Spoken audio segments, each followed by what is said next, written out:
కమ్మటి తెలుగు కథలకు స్వాగతం. ఈరోజు మనం చెప్పుకోబోయే హాస్య కథ అబ్బారావు దొంగతనం. కథ మొదలు పెడదాం. రాత్రి 2 గంటలవుతున్నది.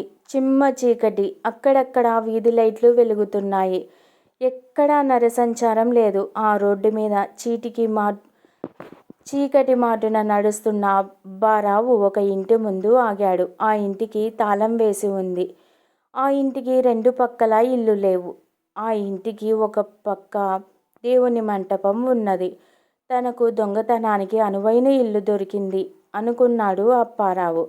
రాత్రి బయలుదేరే ముందు భార్య అప్పలమ్మ ఇచ్చిన వార్నింగ్ గుర్తుకొచ్చింది. నాకు ఎట్లనైనా వాషింగ్ మిషన్ కావాలి, లేకపోతే నేను మా పుట్టింటికి వెళ్ళిపోతా. అప్పుడే అప్పారావు గట్టిగా నిర్ణయించుకున్నాడు.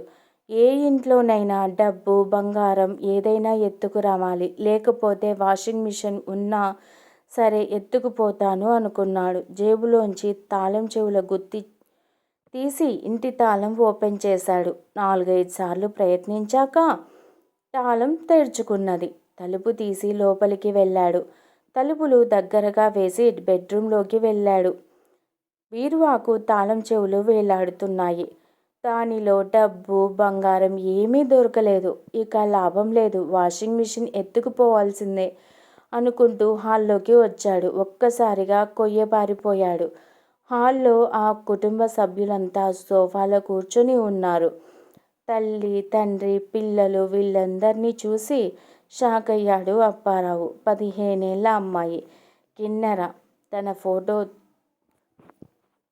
తన ఫోన్ తోటి వీడియో తీస్తున్నది. అమ్మో, ఈ పిల్ల నన్నే వీడియో తీస్తున్నది, ఆ ఫోన్ లాక్కొని పారిపోవాల్సిందే అనుకున్నాడు అబ్బారావు. జేబులో నుంచి కత్తి తీసి కిన్నెరను బెదిరిస్తూ ఆ ఫోన్ ఇలా ఇవ్వు, లేకపోతే పొడి చేస్తా అంటూ ఆమె మీదికి దాడి చేశాడు. కిన్నెర పక్కకు తప్పుకొని అతని కడుపులో గట్టిగా తన్నుంది. అబ్బా అని అరుస్తూ కింద పడిపోయాడు అబ్బారావు. కత్తి ఎగిరి దూరంగా పడిపోయింది. కిన్నెర ఆ దొంగ దగ్గర ఉన్న ఫోన్ లాక్కొని తాను తీసిన వీడియోను అతనికి ఫార్వర్డ్ చేసింది. ఆ ఫోను ఆ దొంగ చేతికిచ్చి ఈ వీడియో చూసుకో అన్నది. ఆమె కొట్టిన దెబ్బ డొక్కలో ఇంకా పిసుకుతూనే ఉన్నది. డొక్క పట్టుకొని అబ్బా అని మూలిగాడు. మూలుగుతూనే ఆ వీడియో చూశాడా దొంగ. ఉఫ్ఫో అబ్బారావు.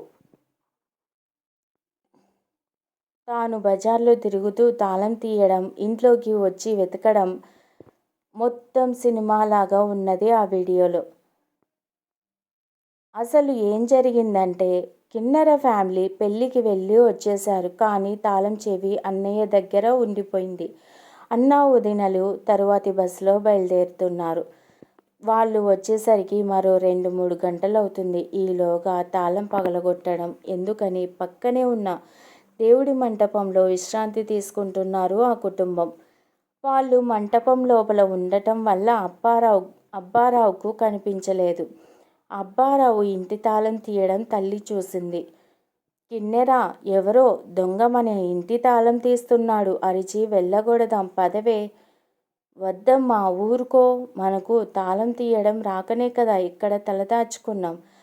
వాడినైనా తాళం తీయని, వాడు దొంగోడే, భయపడకమ్మా, నేను చూసుకుంటా కదా అంటూ ఆ సంఘటన మొత్తం వీడియో తీసింది కిన్నెర. ఆ వీడియో మొత్తం చూశాక ఆ దొంగకు ఒళ్ళు జలధరించింది. గజగజ వణుకుతూ, ఇప్పుడు ఏం చేస్తారు మేడం అన్నాడు అబ్బారావు. ఏముంది, ఈ వీడియోను పోలీస్ స్టేషన్కు, మీడియాకు పంపిస్తా. వాట్సాప్, ఫేస్బుక్ అన్నిట్లోనూ షేర్ చేస్తా.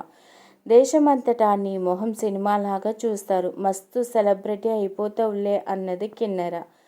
అబ్బో వద్దు మేడం, ఏదో చిన్న చిన్న దొంగతనాలు చేసుకొని బతికేవాణ్ణి, నన్ను జైల్లో పెట్టించకండి. అసలే నా పెండ్లం మాటి మాటికి పుట్టింటికి వెళ్ళిపోతానని బెదిరిస్తున్నది అంటూ కళ్ళనీళ్ళు పెట్టుకున్నాడు అబ్బారావు.